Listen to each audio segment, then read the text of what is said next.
I see a couple, yeah. So I'm Jennifer Davidson. I am president of the Nebraska Council on Economic Education, and I'm going to do a lot of this session today. But yay, with me is our partner at the Nebraska Department of Education, Mary. So I'll let her introduce herself. Hi, everyone. Good afternoon. My name is Mary Jansen. I work for the Nebraska Department of Education. I'm the career field specialist for business, marketing, and management. So yeah, I'm just here helping support Jennifer and everything that we're doing. Thank you for that. It's been fun working with you to get this together too. It has been. So with that, we're going to go ahead.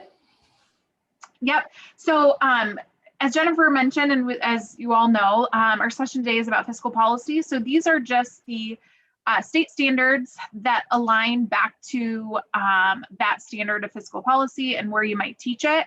As we know, economics is found in both our social studies realm and then our business marketing and management realm. So these are the two specific standards and the numbers for those. So the social studies side examine the government's influence on economic systems through fiscal policy, and then the link to that. And then on the business side, the same one that links up to our topic today. And the links are there, and then the pages that they're on or where you can find them on those PDFs if you're looking for them.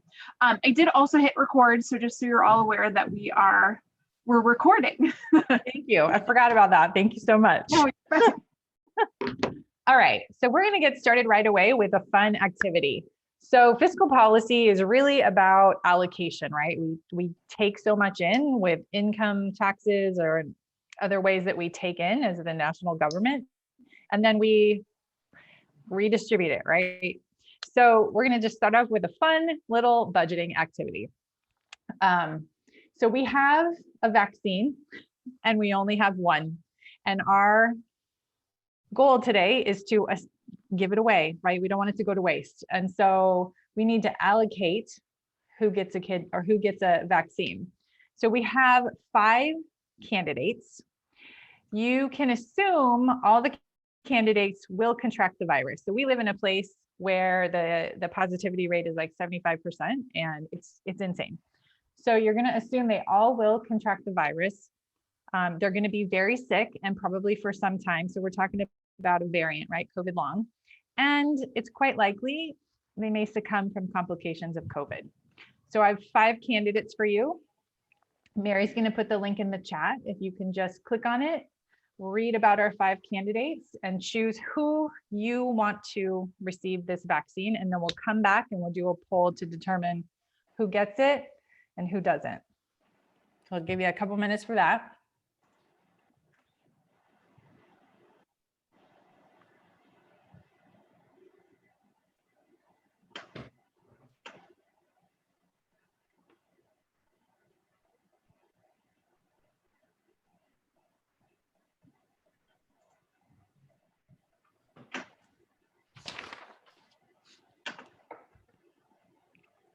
Feel free to chat amongst yourselves.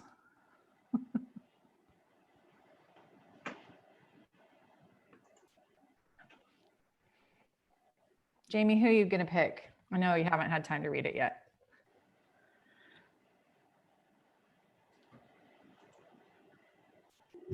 she put Fred in the chat already.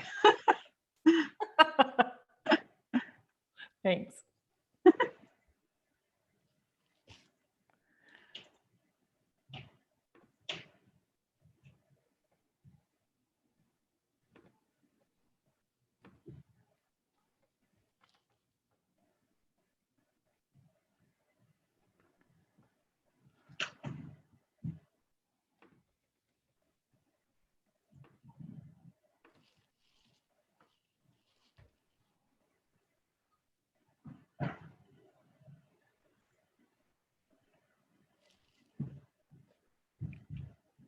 Melissa, did you make a choice?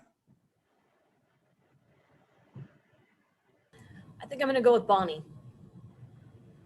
Bonnie, okay. Jennifer, let me know when you want me to launch the poll too. I wasn't sure if you wanted to give them more time or. Yeah, that's what I'm trying to gauge is if everybody's done. Gotcha. Carol, did you make a choice? Yes, I have. I chose that mother with 2 kids that had been abandoned by her husband. Okay. And Lindsay, did you make a choice? I'm going to go with Dr. M because no one else has voted for them yet. Carol, Bonnie and Agnes are, well, Agnes has 2 kids. It doesn't say she has a husband.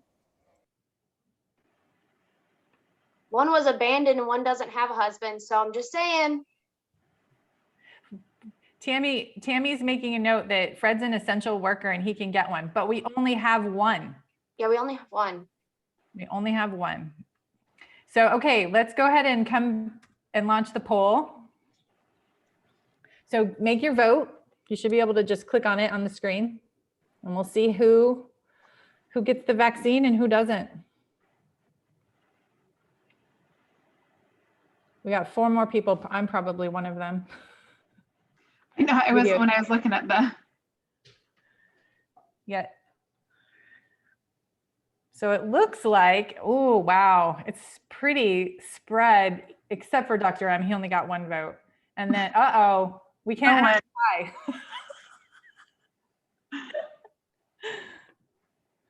Okay. Who needs to vote still? There's 1 person left and your vote's going to matter.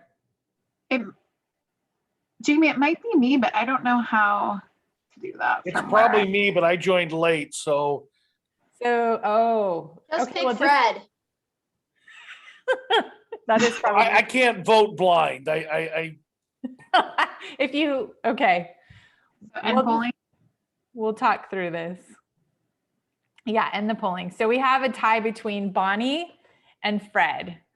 And Hart is going to select one of those 2. So I'm going to close this, stop share results. So let's see what happened to each of these people.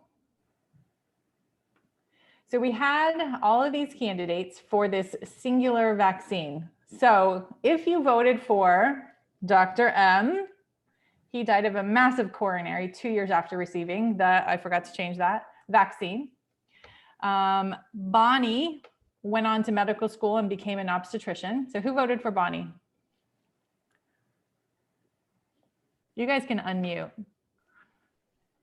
You're so kind and trying to be etiquette, but we can chat too. I voted for Bonnie. Why did you pick Bonnie? Excuse me. Because her kids were going to be orphans if she died. Yep. And that makes sense, right? There's expenses associated with that too, as a government. And we're thinking about, oh, maybe if we support Bonnie, we can mitigate some of those expenses that may come later. So I get that. Fred's kid could be without a parent too. But he still has 1 at least. Well, he says one's on the way, but we don't know. But he's got a You wife. don't have to be married to have a baby. Oh, good point. Very true. But obviously, And if one's on the Agnes- way, the wife is, or the mom is still alive. So here's what happened So to he Fred. still has 2 alive parents. Here's what happened to Fred. He quit medical school and divorced his wife. Yep. So that's Doesn't deserve anything. yep.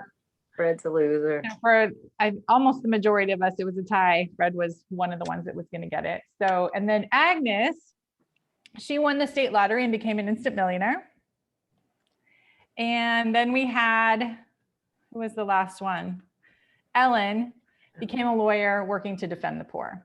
So really the point of this is allocation. It's difficult, right? And you're trying to think through the future and what's going to happen, which is impossible. And so as we're making decisions in terms of fiscal policy, government spending and taxation, it's a difficult process. So that was just a fun little way to try to make that point. So let's talk about fiscal policy for just a few minutes, and then we'll do another fun activity. So what we're talking about with fiscal policy is government spending and taxation. The whole goal is to affect real GDP, right? We want to achieve full employment and or control inflation. We want to encourage economic growth. So we're trying to set up this system that allows for these things. The goal is we have real GDP. So this is consumption, production in a given year. Let's just say we're in the US.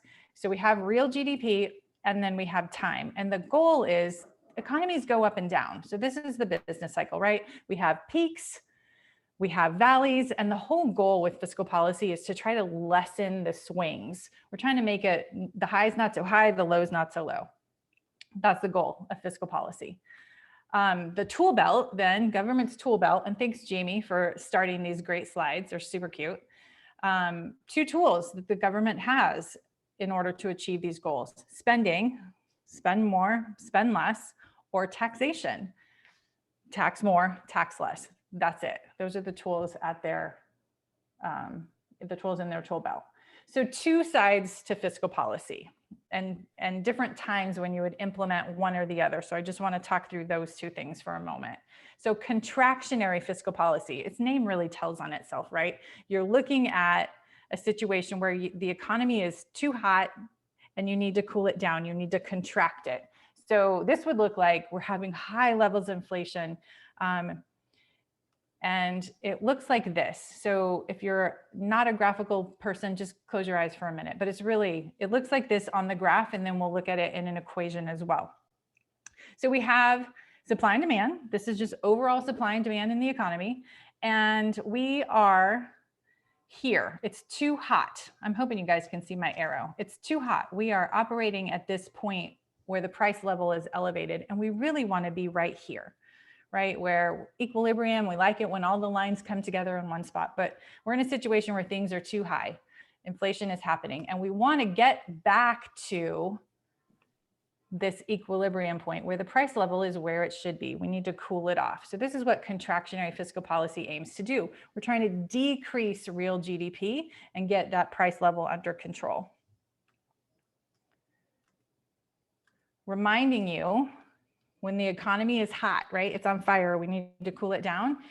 Here's our equation for real GDP. The Y is GDP, and this is probably done in a previous lesson where you talk about GDP, and then you would come to fiscal policy. So you have the components of GDP: consumption, investment, government spending, net exports. The 2 things that the government can control in terms of fiscal policy are these 2: government spending and consumption. And they're doing that through what they have control of. They can decrease government purchases, which is going to contract the economy. It's going to contract real GDP, or they can increase taxes. And what does that do? When you increase taxes, that means we as people have less disposable income after tax money to spend, which is going to decrease our consumption and then decrease real GDP. So they can decrease purchases, increase taxes, or some combination of those 2, with the whole goal reducing inflation and getting us back to where we need as an economy. So far, so good? Yep, that sounds great. Okay, thank you. Thanks, Carol. Appreciate the feedback. I can't see your faces, which is sad. Okay, other side, flip around, a different situation is happening. Now we're in a recession. High unemployment, things are not going well, much like what we've more often seen in the recent history. Expansionary fiscal policy is what we want to do at this point. So again, I'm going to show you the graphical representation, and then we'll look at the equation. So this time we're operating below our potential. We're operating down here. Real GDP is low.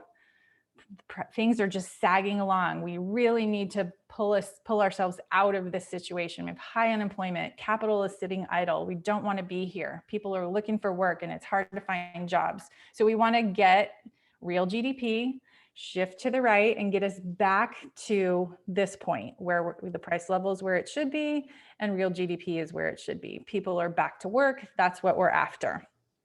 So to do that, looking at the same thing, reminding ourselves we're in a rut and we need to pull ourselves out. We need expand that economy, expansionary fiscal policy. So here's our formula for GDP: consumption, investment, government expenditures, net exports.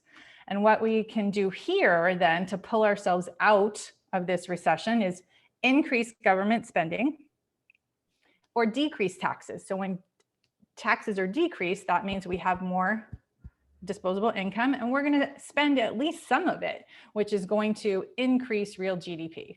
So, or some combination of the 2. So that's what that looks like in terms of fiscal policy. I'm seeing lots of popping up in the chat, so I'm going to take a look over here. Awesome, thanks guys. I'll send the slides out after too. I guess, Mary, if there's a question or something, just let me know, okay? Yep, I will. Okay. Just lots of praise for your examples. Thanks. Love you guys. Okay, moving on. So then there are, of course, some limitations to fiscal policy. We saw it at the beginning. It's difficult. First of all, we don't know what's going to happen in the future. And so it's really hard to actually implement fiscal policy for a few reasons. So we're going to talk about those. First, we have to realize there's a problem. So there's what's called a recognition lag. We have to realize, and recessions are hard. It takes 6 months, 2 quarters to be in an official recession, and you may not know. It takes a little while. So you have to first recognize that there's a problem. Then there's what's called a legislative lag. And this one I think is the most ridiculous. I don't know. This has to be done in the context of politics. So you have right now, it's a great example. You have both sides, Democrats and Republicans, and this infighting and just this digging your heels in. You don't want to work with the other side and get things done. So legislative lag, big thing, easy to see right now in terms of how long does it take to get something actually passed? Think about the most recent, the stimulus bills that have been trying to get through Congress and get passed over the last year. Crazy emergency finally got something done, but how long does that take? So there's that. And then there's what's known as an implementation lag. And so this is assume something, you actually get it passed. How long does it take for it actually to work? So in terms of stimulus funding, it's been relatively quick. So they just passed another stimulus bill today. They're talking about we're probably going to get stimulus money in the next week, even the first people starting to get it. But what we're talking about here is how long does it take for us to not only receive that money, but then to go spend it, right? This is that increase in consumption that we're going to actually go spend it. And then we're going to see that pulling out of a recession and that increase in real GDP. Probably 18, I don't know, a year, 18 months maybe. So it takes time to actually take effect, which is what that is. Okay, a couple things I think are really important for fiscal policy that students really, they just don't understand. They get to my class at UNL and they have no concept of the difference between these two. I think it's a really common misunderstanding. So I thought I'd cover this here. And that's the difference between the deficit and the debt. So a budget deficit is the amount by which government spending exceeds revenues in a current year. So annual overspending essentially is what it is, right? In a singular year. So that's a deficit. A budget surplus then is, again, in a singular given year, if we have money left over. So more money than we took in. We didn't spend it all. That would be a budget surplus. And then the debt is the summation of those previous years' surpluses and deficits. So people don't understand the difference between the two. So I want to make sure that we all do, and then we can make sure our students do. So question, when was the last time we had a budget surplus? We're going to launch a poll. So we'll see.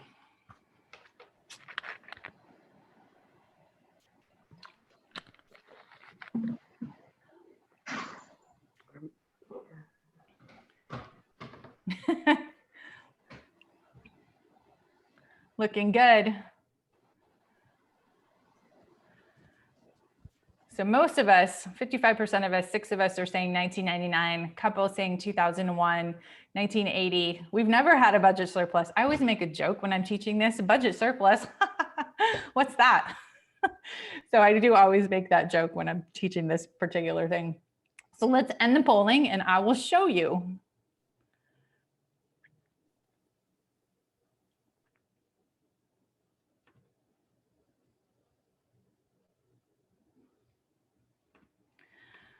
So here is Fred data. Do you have control to stop that, Mary? I will. Okay, there, I got it.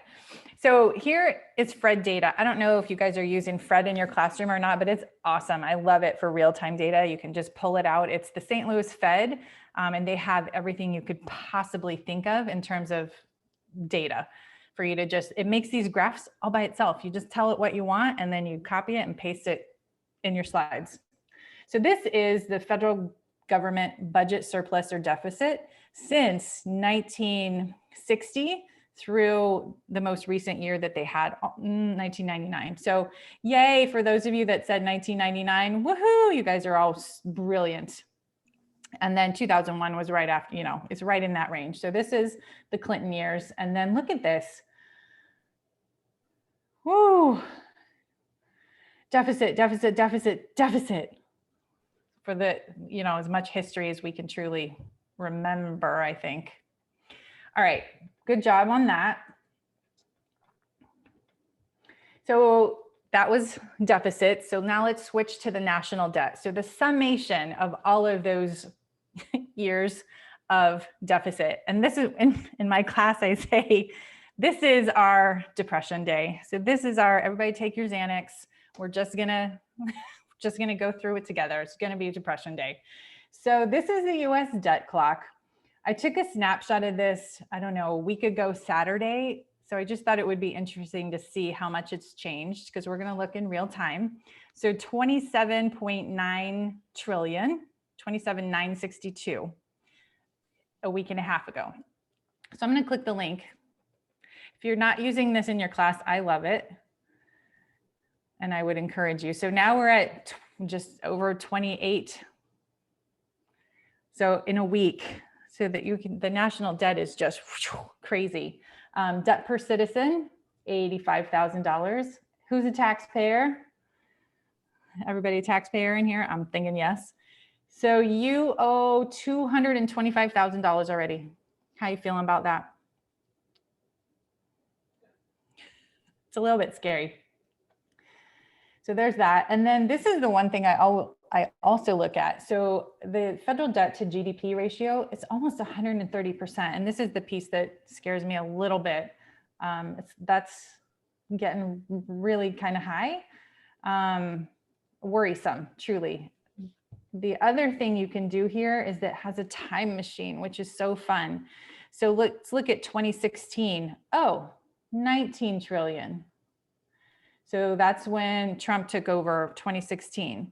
Let's look at, I want to look at 2008, but my button is in the way. 2008, Obama is taking over, 9.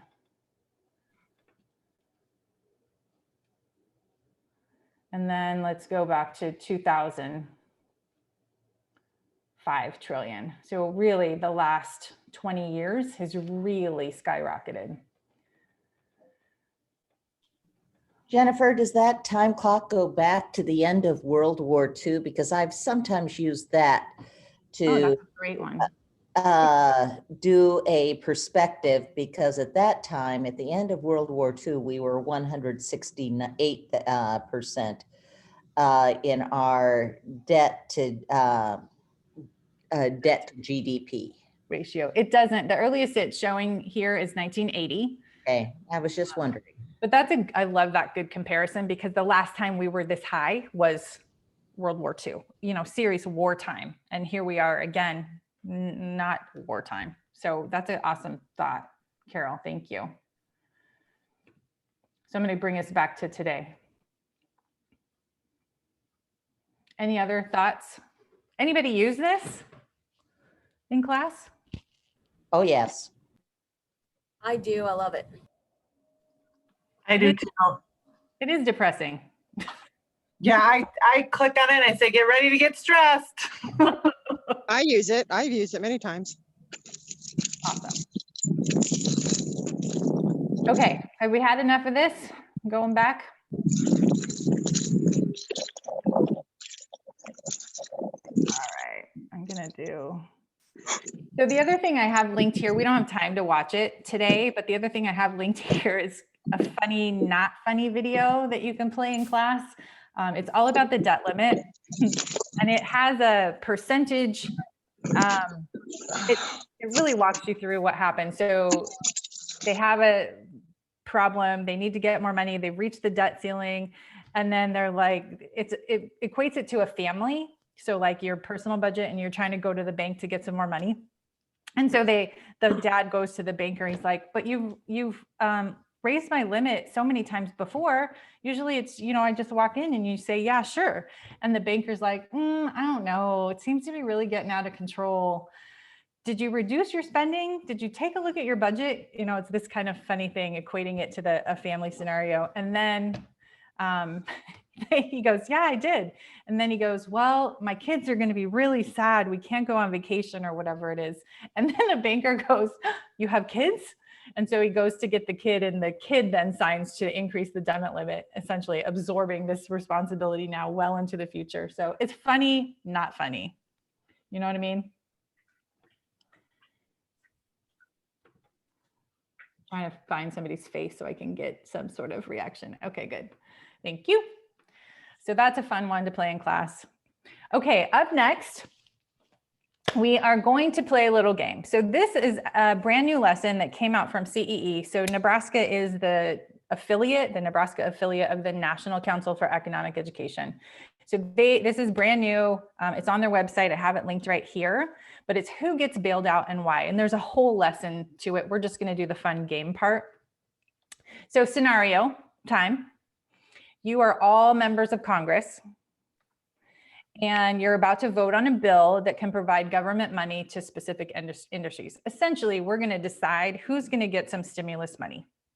It's COVID time, which industries are getting bailed out. So you guys get to decide. So in each round, you get to choose up to 3 industries to receive the money. So a few rules. We're not going to add any industries. They're set, and I think we have 8 choices.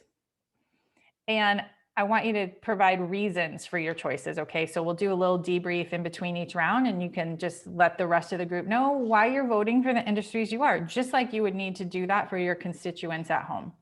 So here are your candidates. So we have ag, airlines, the automobile industry, construction, healthcare, retail, entertainment or performing arts or professional sports. So Mary's going to pop up a poll, and you guys just pick 3. Pick your 3.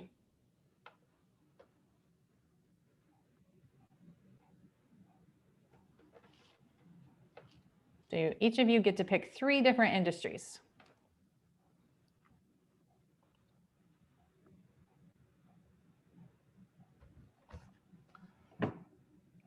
Okay, so it looks like, I think we're all from Nebraska because we're bailing out ag.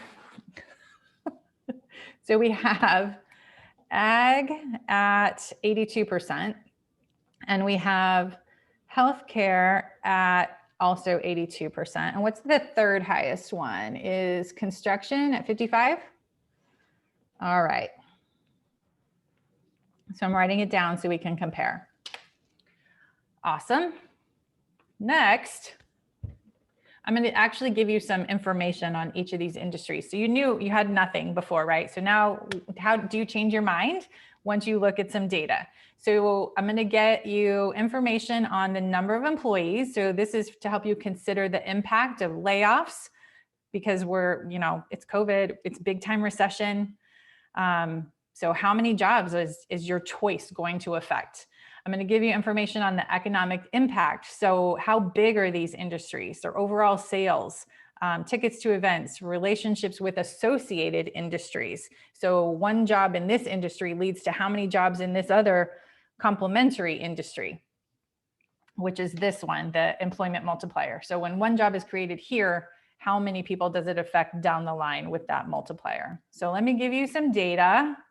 Going to have you look at your screen, and then I give you a few minutes, and then we're going to do another poll. So just take a look at this. So we have ag, all the same industries. Here's their number of employees. This is 2020 number of employees. So 2.3 million in ag, 15.2 million in retail, 19.7 in healthcare. And then economic impact in billions. And then the EPI multiplier. So this is one job in agriculture affects 2.28 jobs down the road in jobs related to ag. So if we choose to bail out ag, for every person that gets to hold their job in ag, it affects 2.28 more people down the road. So I'm going to give you another minute to think, but think about the 3 you're going to bail out now, and then I'm going to ask you why in between. Everybody good with their 3? All right, let's launch the poll, please. And pick your 3 now.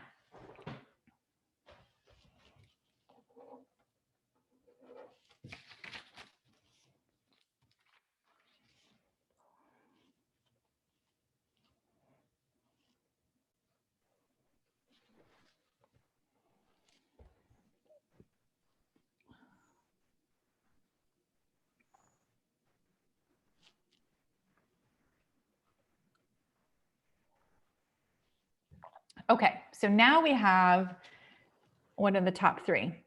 Healthcare is number 1 at 83%. And then we have, what's next? Ag at 75. Mhm. Ag at 75. Okay, clearly it changed. And number 3 is retail at this point. Looks Okay, like so who's high gonna with tell me? construction and retail. Oh yeah, thank you. Construction and retail gets a tie. So what should we do with that? We'll just split the stimulus money between those 2? 42% each. Okay, so what happened? Who's gonna debrief with me? Or I'll just pick on someone. I wanna know who you voted for first and second, and if the data mattered.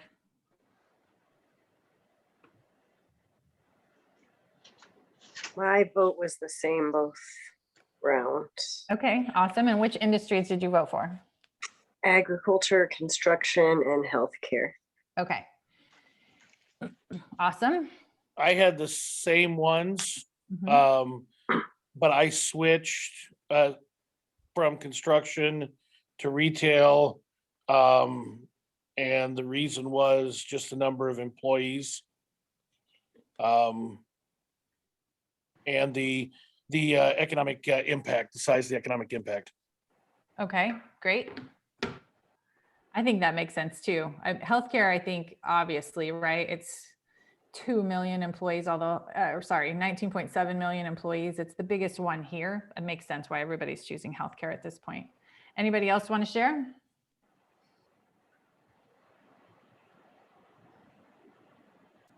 Okay, we're going to do one more change. So you have this information in your back pocket.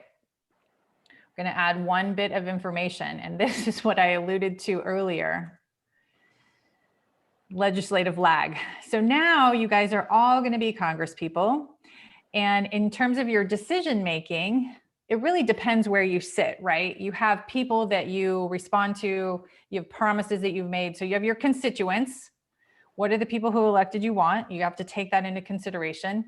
What industries do they work in? What would most help the people in your state or district? You have lobbyists. So who's coming to talk to you? Who's donating to your campaign? Definitely plays a factor. And then what promises did you make when you were running for office? Is it an election year? It may change your votes as well. So what we're going to do now is you're going to get a roll, and we have them linked here. Mary's putting it in the chat. So if your birthday is these months, this is the district. You're just assigned a district, and you're going to, on this next page, you're going to see some information about your role. So January, February, you're A, March, April, you're B, May, June, C, July, August, D, September, October, E, and November, December, you are District F. So take a minute, go read your role, and then come back and we'll do a third poll, and I'll ask you to debrief again.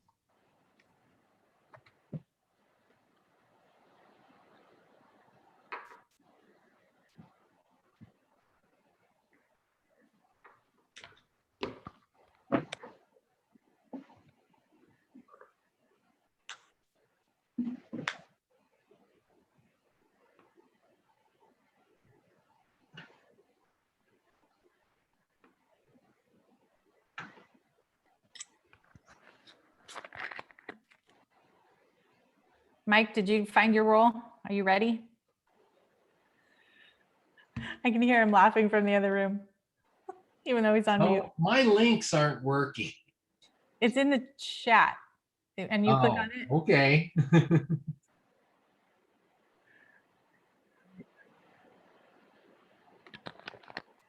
Melissa, did you read your district? Are you ready to go? Shram? Yes, and it changed my decision. Okay. Good deal. I think we'll give Are we one still more voting minute. on 3? Yeah, Sorry. we're going to vote on 3 and Okay. and then I'll ask you. Okay.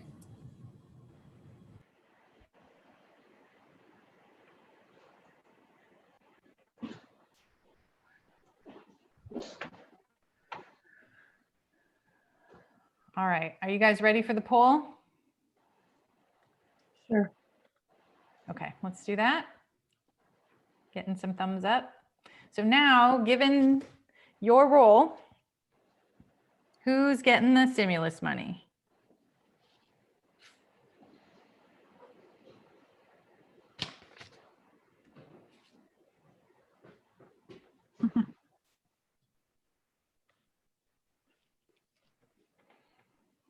Has everybody voted? Do you need another minute? Oh, no, I didn't vote because I Okay. think I'm still stuck.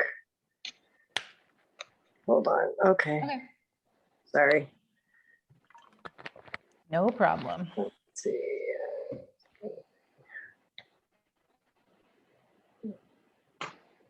Whoa, it's already looking way different. It's not letting me vote now, I don't think. Oh, there it is. Okay.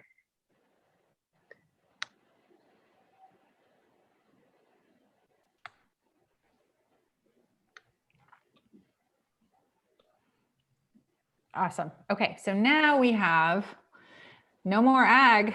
Ag's not getting any money. So now we have healthcare at 73 and retail at 73. Those were two that we had selected for round 2. But now ag's dropped off. They're not getting any money. So I'll be asking the Congress people from the Midwest.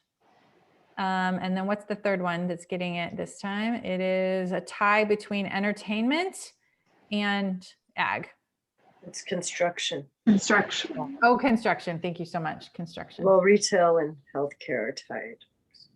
Yeah, those two. And then construction is the third one. Okay. So who was voting for ag and then wasn't because it matters to your district and ag was not something that you cared about? Who was that? There had to be a It was couple me. of you. Melissa. All right. So tell me or tell the rest of us what your role was. Well, before I was thinking as a Nebraskan, right, Midwesterner, but now I represent New York, and they're very concerned about retail. They have a high per capita retail, so obviously I need to support my constituents. I probably want to get reelected, so I apparently don't care about agriculture anymore. Yep. Anybody else? It's So- interesting though, right? It's so easy to see it when you're put in this situation. Mhm. Carol, I think it was going to be you. I also had the New Yorker, and it's kind of funny that both Melissas did, but It's funny. I still put agriculture on there and I dropped retail off because I was looking at that and they're like, we have too much retail and we need more housing. So I dropped the retail and added construction. Okay.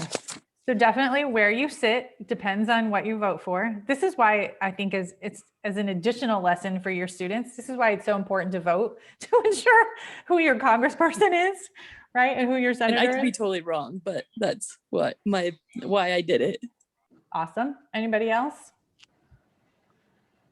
that changed in between? Carol, who were you? What was your role? I was also a New Yorker there, and I had been, yeah, I guess, everyone is born in September, October this year. So, and I had entertainment and healthcare and retail. Healthcare and entertainment had stayed solid. I did take out retail in the second round with the employment to new employees ratio that you had there and put in professional sports.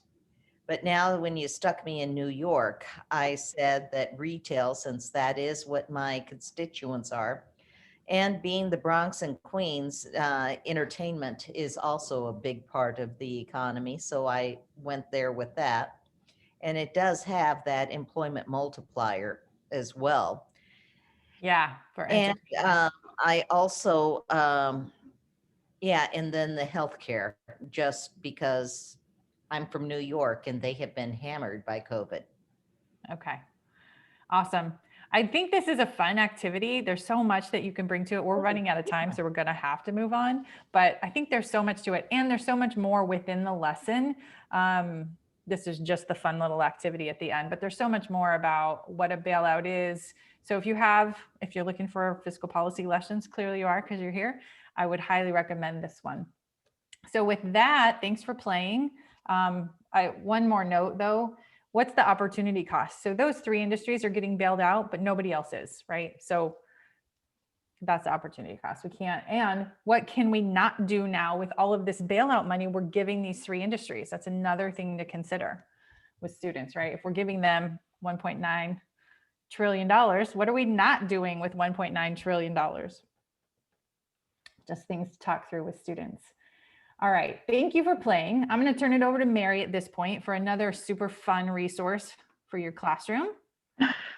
Yeah, so I'm just going to walk through the fiscal ship activity. Just like with that previous one, there's a full lesson plan that's linked on our next slide to the Econ EdLink full lesson plan. So you'll be able to see that. There's handouts. We're just going to go through what the website looks like, what the game looks like. So I'm going to share my screen, hopefully.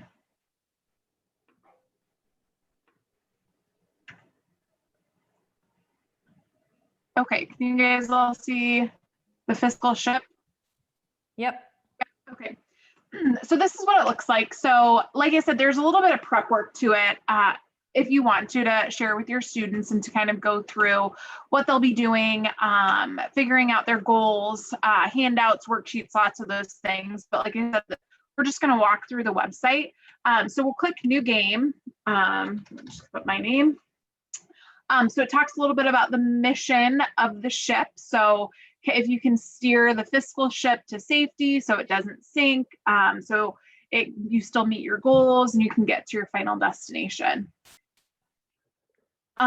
So there's 2 parts of the fiscal ship. One is the goal or the idea of lowering future debt. So by what you're doing, policies that you choose, goals, actions that you'll go through in the simulation of the game, how can you lower future debt? And then also how can you meet whatever goals that you've decided, governing goals for yourself or for your country. So that's kind of the 2 big parts that you'll go through. And like I said, we're going through this pretty fast, or I'm going to go through it pretty fast. When I have played around with it, I mean, you can get sucked into it and spend a lot of time reading through the policies, choosing the policies, all of that. So just be aware that this is something I think in a classroom you could spend a good chunk of time going through, especially if you kind of prep it and then have your students really read through each thing with it. So you're able to choose 3 governing goals. I'm just going to choose give me goals for our example, but you can see there's lots of different goals that you can choose as you go through. So the goals really should help guide you in the different policies that you're going to choose with your ship, along with, again, trying to lower debt. So our 3 governing goals are strengthen national defense, shrink government, protect the elderly. And every time I do this, I choose random, and they are very random. So again, you might want to have your students pick 3 goals that they think are important, that they feel more strongly about, that they know more about, because these are some of them kind of clash with each other, but that's our goals. So as you can go through, it gives you different policies that you can choose to implement. And that's what what's hanging, I guess, to put on the ship is the visual in the storage. And then you can see in the back, it shows our debt level. So the goal is, as we choose policies, you'll see that white line either go up or go down, or even if you scroll over it, it'll show you the impact. So let's choose children and families for policies. So again, the goal is that we're trying to reach our goals, but then also decrease future debt. So you would go through and just pick, anyone have a preference on a policy that you want to implement?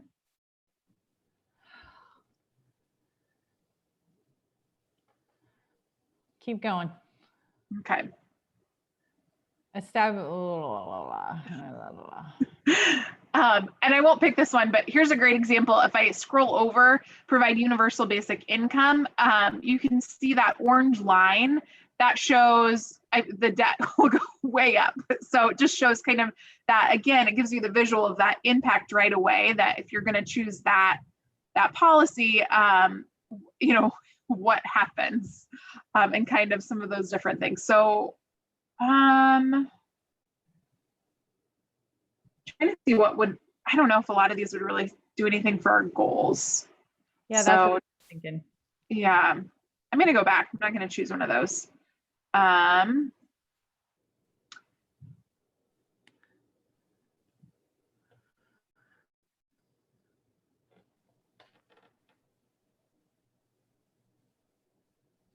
Let's do it.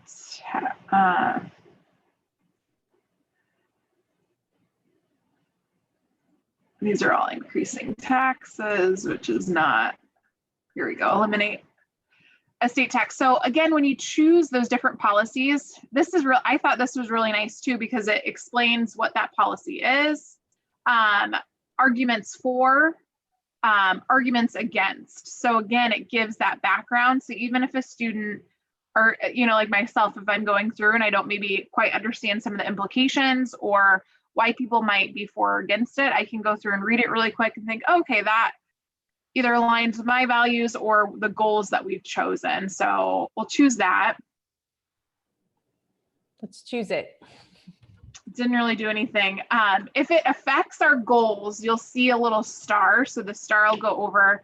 And if it positively impacted whatever goals that we've set, you'll add a green star to the right. And if it negatively affects it or goes kind of against that, it'll add a red star, or you'll see a up arrow or a down arrow. Health, here we go. Maybe this will.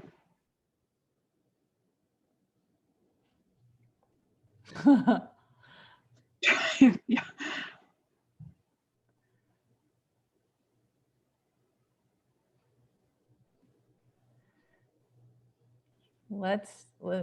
Sure. You think this one might do the elderly? Sure. Yeah, I think it'll hurt the elderly though, right? Because yeah. So you can, so that's, it's not a good choice, but at least can show you the impact that it'll have, or that it'll show once you choose these different policies. This is fun. Well, and so Jennifer, when we first started talking about this, suggested it. And like I said, I got really into it just because I wanted to kind of, you know, I knew we'd be showing this, and there's a lot of policies to choose from.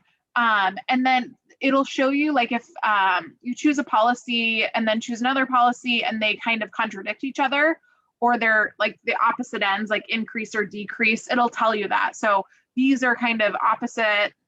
What one would you prefer? So it shows you that kind of against each other, which is nice too. But as you can see, there's a lot of different categories, a lot of different policies that you could go through and choose and read about and take the time to really play through the whole game. So if you, just for the sake of time, I'm going to submit, and it says we haven't met our goals, which we know. Yes, we want to submit.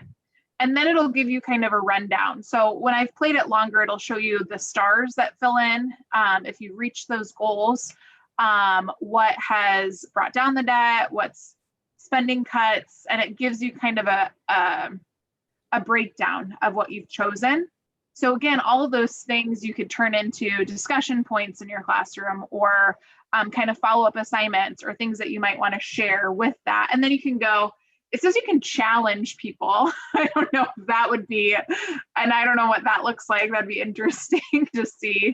And then you can go through and kind of play again. You can save your games as well. So maybe if it extends, have students save it and then come back to the game that you had as well. Any questions about that, or anyone that's used it? Oh, I've had kids that just go nuts over this. And really I get competitive. angry emails from them about how you can't win in this game. So they, and how dare they stay up till 1 a.m. trying to make it work. So That's awesome. That is awesome. Anybody else use it? Melissa and Carol, yeah, and Carrie too. Okay, cool. Yeah, I think that would be awesome for classroom. Really cool. Any other discussion at all? Fiscal policy questions? Anybody, you guys are here to help each other too. So anything interesting you're doing in your classroom that you want to share for the good of the group? We have like 3 minutes and then we're going to do our Amazon gift card winners. I teach macro every other year, so I haven't taught it this year, but there is a really funny country singer, and I'll have to find his, and I play it for my college students and they think it's hilarious. He's so cheesy. Like the words of the song are macro? Oh yeah, it's all about macro. Oh, I want that. Oh, it's so cheesy. Let me Google. We want it. So we need to find it and we'll send it with the slides. Well, I'd like to say that this has been great, Jennifer. I like the way that you have taken stuff that I usually have 5 or 6 slides, and you've basically made it into 1 or 2, and just nicely lead the kids through the lesson. I think that this is great. Thank you, Carol. I appreciate that. Elise, are you ready? Thanks, Carrie. Are you ready to do our Wheel of Wonder? Okay, let's do it. Who's our lucky Amazon gift card winners? Am I doing 2 or 1? 2. Okay. Oh, thanks, Lindsay. Okay. So I am going to shuffle the names if it'll let me over here. Hold on. People are in the way. It's not letting me shuffle. Hold on. I'm going to refresh because it should still be here. There. Okay. And our first winner is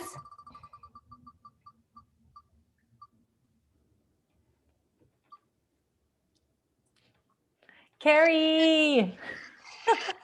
Yay. She's in the car on mute. I can see it. Cute. Okay, so I will email it to you. It'll just come to your inbox after we're done here. And who gets number 2?